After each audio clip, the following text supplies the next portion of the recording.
It started with the little things, the kind you almost feel guilty for noticing.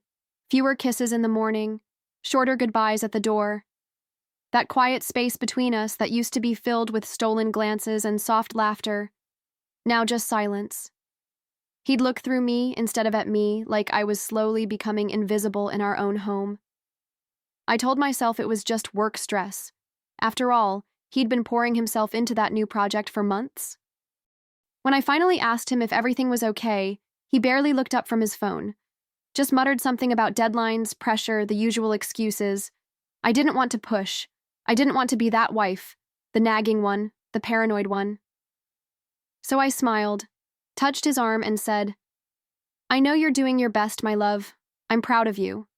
And I meant it. Every word, even if part of me was already starting to wonder if I was comforting a stranger. Looking back, I think I wanted to believe the stress story because the alternative was too painful to imagine. I clung to the version of him I married, the man who held my hand just because, who'd leave me little notes on the bathroom mirror. I didn't want to admit those days felt like someone else's life. I thought the distance between us was temporary. I thought love could bridge it. What I didn't see coming was that someone else had already crossed it. I remember one night in particular. I had made his favorite dinner, lit a candle even though it felt a little silly. I wanted to recreate something warm, familiar, but he barely touched his plate, said he wasn't hungry, that his head was still spinning from meetings. He thanked me, gave me a tired smile, and went straight to the bedroom to catch up on emails.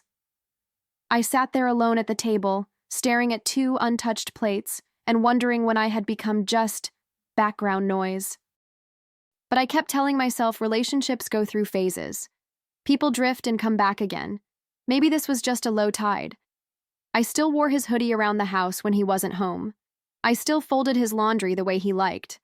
I still left the porch light on, waiting for him, hoping he'd walk through the door and feel reminded of us, of everything we'd built. But with each passing day, it felt like he was walking further into a world that didn't have room for me anymore. Sometimes I'd lie awake at night beside him, listening to the rhythm of his breathing, trying to find peace in the sound. But even in sleep, he felt far away. There was a time when he used to pull me closer, even in the middle of the night. Now, there was a whole ocean between our bodies, and I didn't know how to swim across it without drowning in my own questions. I blamed everything but him, the economy, his demanding boss, the long commutes. I even blamed myself at one point. Maybe I wasn't exciting anymore. Maybe I had become too routine, too predictable.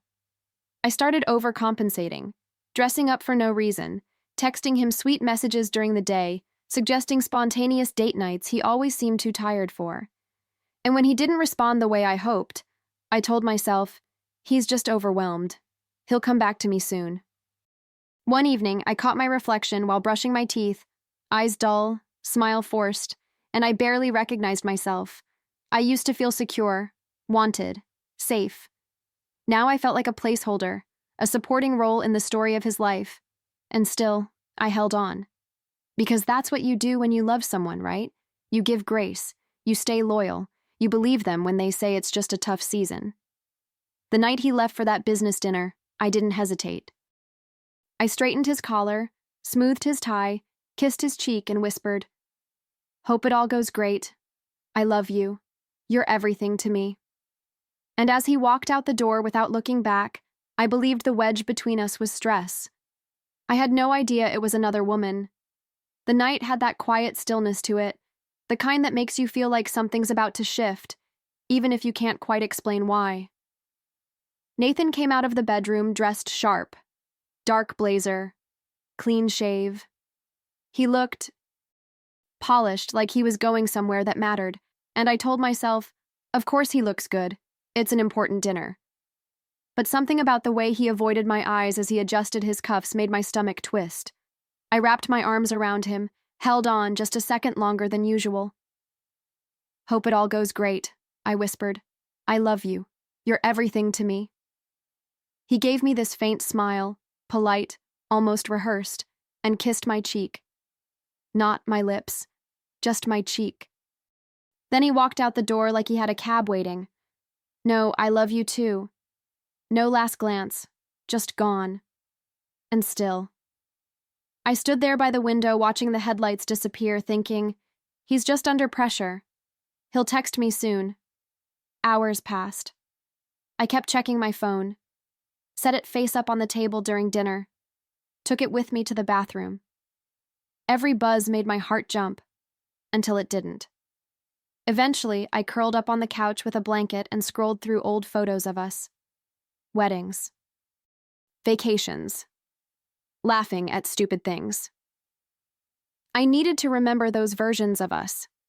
The ones where he couldn't stop touching me. The ones where I knew, without question, that I was loved. Then it happened. That buzz on my phone that I'd been waiting for. My heart leapt before I even looked. I was already smiling, already imagining something sweet. Dinner went well, love. Can't wait to come home. But when I opened the message, the air left my lungs. It was a photo. Nathan. Sitting across from a woman I'd never seen in my life. They were holding hands.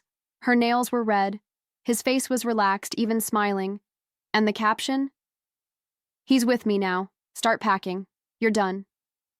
I didn't scream. I didn't cry. Not right away. I just stared at the screen, frozen in place. My mind went blank, then flooded all at once. Who was she? How long had this been going on? Had I been sleeping next to a liar for weeks? Months? My hands were trembling, but I still didn't move. I couldn't. It was like watching the moment your whole life unravels and not being able to stop a single thread from snapping. I remember the silence in the room, not just around me, inside me. I had loved him with my whole being, believed in him, defended him. And he had left me, not with a conversation or even a lie to my face, but with a picture and a stranger's message. And the worst part? It wasn't just my heart that shattered in that moment. No, it was something deeper. Something darker, something that didn't break, it caught fire. I sat there for what felt like forever, the glow of that message burning into my eyes. I kept reading it, over and over again. Start packing. You're done. Like I was some disposable character in his story, like he could just rewrite our life without even giving me the decency of a goodbye. That's when the tears came. Not loud, not dramatic. Just slow, steady rivers of disbelief rolling down my cheeks. I wasn't crying for him. I was crying for the woman who believed him. At some point, I wiped my face and stood up. Something in me had shifted. That fire I felt, it wasn't rage, not yet. It was clarity. The kind that only comes when a fantasy finally dies. I looked around the house we built together, the hallway we painted, the couch where we planned our future. And suddenly, it didn't feel like home anymore. It felt like a crime scene, and I had no intention of staying where I'd been left to bleed. I didn't text him back, didn't beg for answers or closure. I poured myself a glass of water with hands that had stopped shaking, and in that moment, I knew. I was done playing the fool. He might have thought he ended something that night, but all he did was set something else in motion, something he'd never see coming. I didn't fall apart, at least, not in the way people expect. There were no dramatic breakdowns, no drunken voicemails, no impulsive confrontations. I didn't even tell anyone right away. What I did was think, quietly, carefully. Pain makes some people reckless, but not me. Pain made me sharp, precise. And if Nathan thought I'd just sit there and unravel while he played house with someone else, he clearly forgot who he married. I started by collecting. Not my feelings, not yet. Evidence, paper trails, login details, bank statements. Nathan always underestimated how much of our life I handled. I was the one who managed the bills, the taxes, the insurance. His name was on things, sure, but the weight? That was mine, and he'd handed it to me freely. Funny how power can look like responsibility until it's time to use it. I found the credit card statements first, hotel stays in cities he never mentioned, charges for dinners that didn't match his supposed calendar. I took screenshots, printed receipts. I even pulled up old emails he'd forwarded me with trip itineraries, matching them against dates he said he was working late. Piece by piece, I built the truth. Not for him, not even for her. For me. Because I needed to see it all. Laid out. Undeniable. Cold and clean like steel. Once I had the evidence, I moved to the logistics. I knew I couldn't just leave. Not yet. I wanted to make sure that when I walked away, I wasn't the one starting from scratch. Nathan had his fun. Now I was going to have control. Most of our accounts? In my name. The house? I paid the majority of the mortgage. My credit score? Impeccable. His? Less so.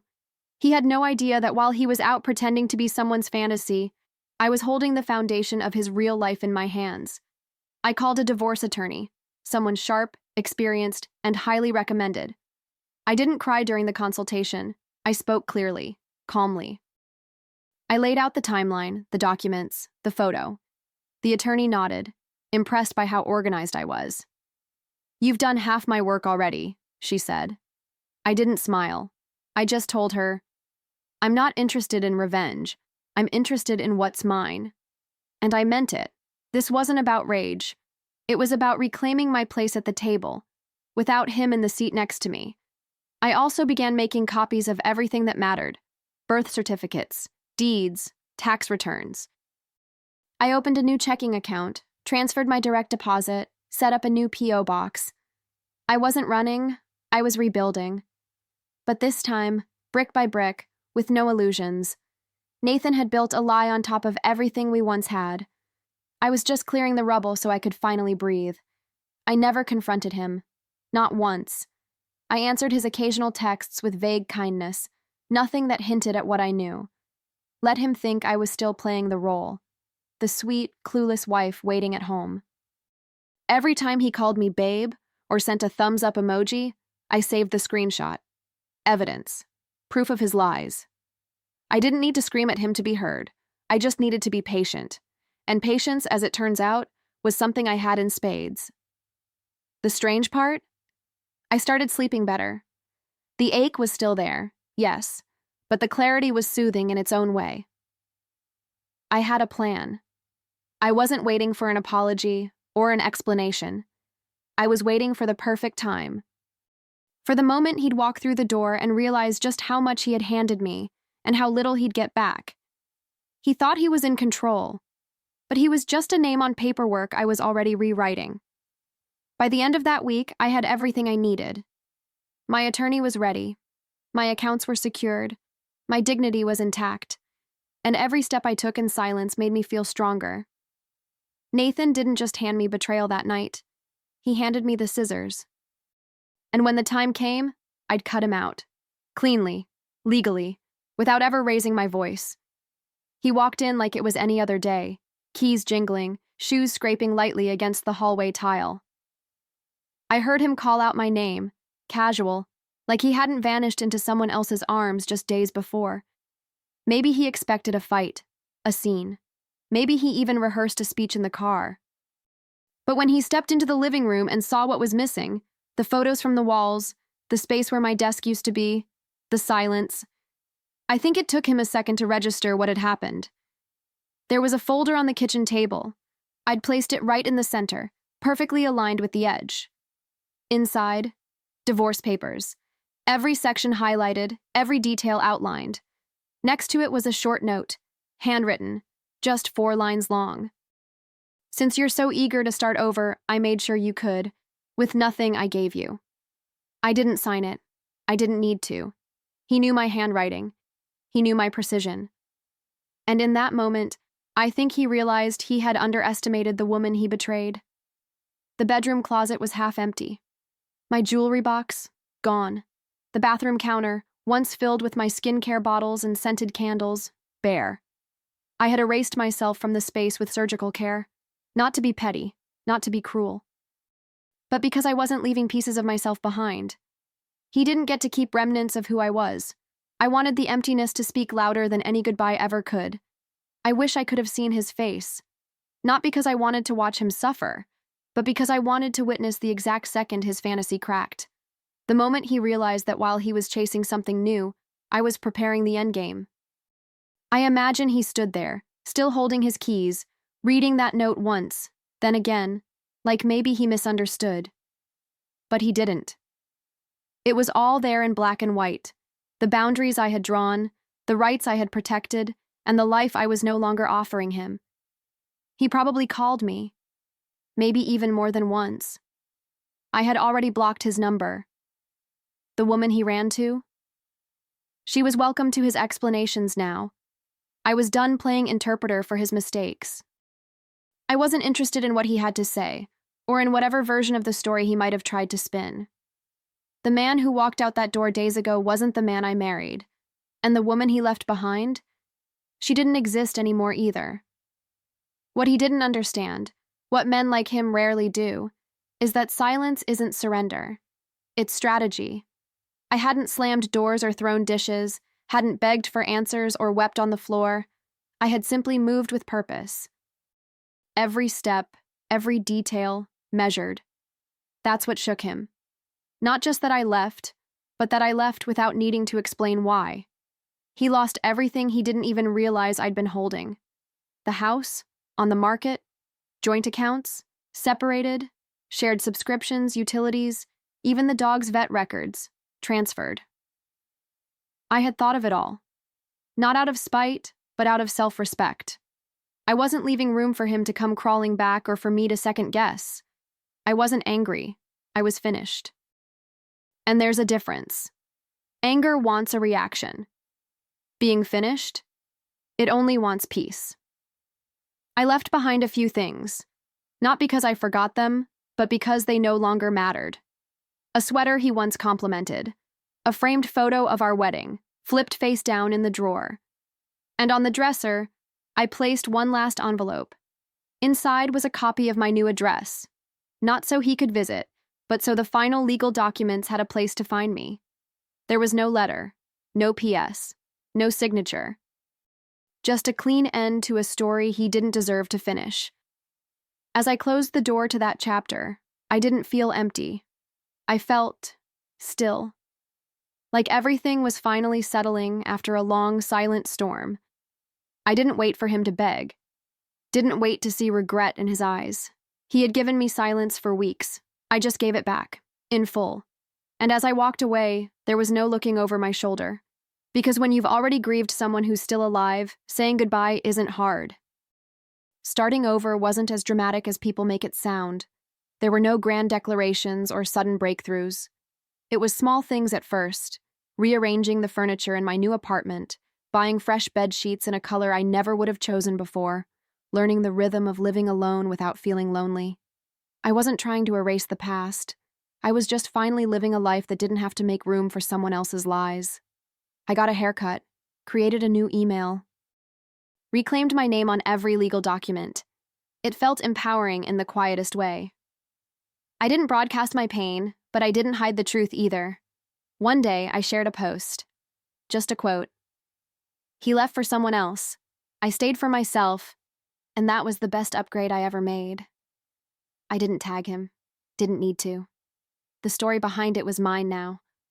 And to my surprise, it resonated. Women started reaching out. Strangers, old friends, even acquaintances I barely remembered. All of them saying, "Me too."